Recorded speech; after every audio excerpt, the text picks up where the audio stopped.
আসসালামু আলাইকুম। হ্যালো বন্ধুরা, আজ বানাবো মুরগির ডিমের কোরমা। তো মুরগির ডিম আমরা দেখলাম যে অন্য কিছু রান্না করব, গরুর গোশত রান্না করব, পোলাও রান্না করব। তার সাথে মুরগির ডিমের কোরমা দিলে আত্মীয় স্বজন আসলে পরে এরকম ভাবে যদি খিলান অবশ্যই ভালো লাগবে। সবাই পছন্দ করে। এটা মিষ্টি মিষ্টি হালকা মিষ্টি মিষ্টি লাগে কিন্তু অনেক মজা লাগে। তো আপনারাও বাসায় অবশ্যই বানাবেন। দেখবেন যে ভালো লাগবে। তো আমি প্রথমে চুলাতে কড়াই দিলাম। কড়াই দেওয়ার পরে সাদা তেল।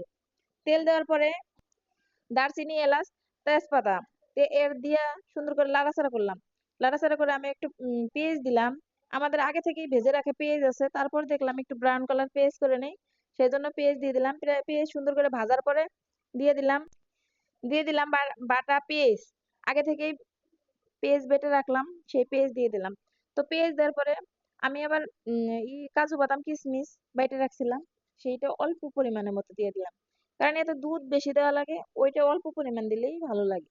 পরিমাণ মতো লবণ, চিনি আর একটু লেবুর রস দিয়ে দিলাম।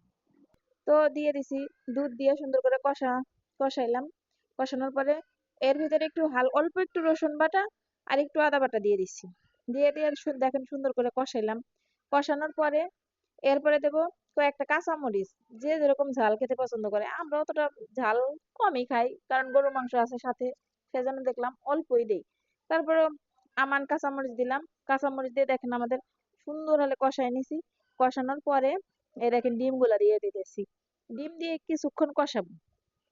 কষানোর পরে এরপরে আবার দুধ দিয়ে দেবো। এই সময় কিন্তু সবাই পানি ব্যবহার করে, কিন্তু পানি দিলে কিন্তু ডিমের কোরমাটা ভালো লাগবে না। আমার আগে থেকে জাল দেওয়া দুধ, সেই জন্য ওই দুধ দিয়ে দিতেছি।